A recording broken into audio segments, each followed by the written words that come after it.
आइए आज गाना सीखते हैं। जैसन सोचले रहली वैसन धनिया मोर बाड़ी, सावर न गोर बाड़ी। कल्पना जी का गाना है, बहुत ही बढ़िया है और बहुत ही सुंदर है, अच्छा है। ऐसे साफ सुथरे गीत से ही भोजपुरी है। अ, आइए तो ज़्यादा टाइम ना बर्बाद करते हुए सीखते हैं बढ़िया से।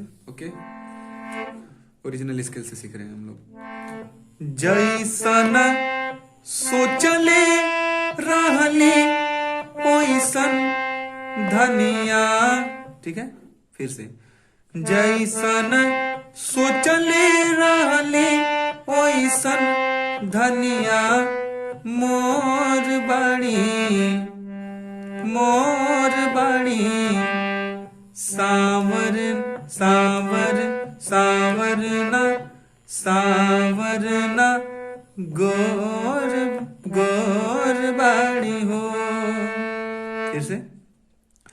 जैसन सोचले रहली ओइसन धनिया मोर बाड़ी, सावरना गोर बाड़ी हो, सावरना गोर बाड़ी हो।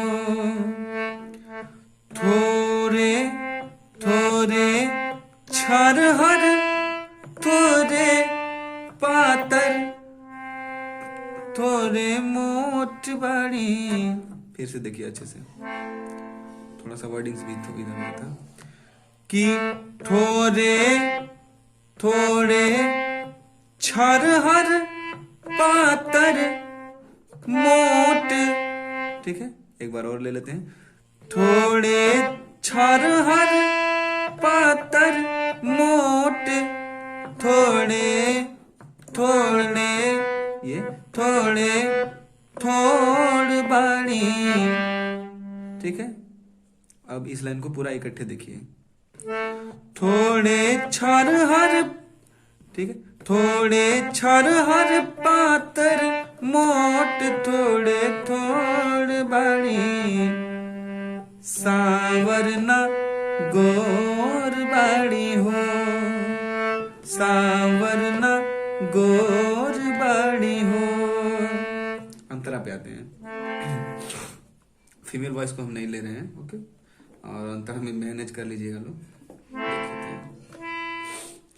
हम दिलवा के दिलवा के दिलवा के हाल, ठीक है, दिलवा के हाल हमसे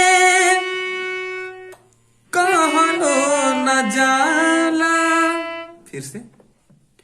दिलवा के हाल हमसे कहनो न जाला, धरेला कलाई ताई, धरेला का ये धरेला कलाई ताई, धरेला कलाई ताई।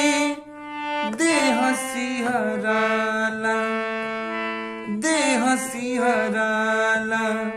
फिर से इस लाइन को आते हैं, ठीक है, बढ़िया से देख लीजिएगा। दिलवा के हाल हमसे, ये दिलवा के हाल, दिलवा के हाल हमसे कहनो न जाला, धरेला धरेला कलाई ताई, देह सिहराला। और एक लाइन है, उसको भी ले लेते हैं। साज के से जारिया पो जब गोरी बैठली, अरे रही रही देहिया अपन ऐठली मरोड़ली। फिर से देखिए। साज के से जारिया पो जब गोरी बैठली, और रही रही दिहिया अपन जब ऐठली।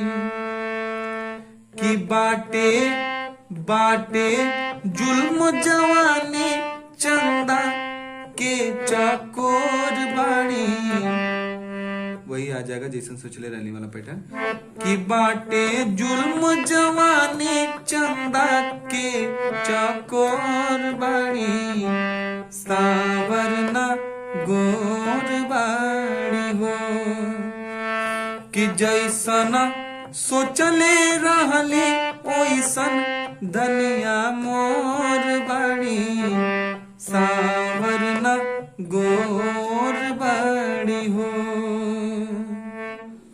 ठीक है, सीखिएगा, अच्छे से सीख जाएंगे।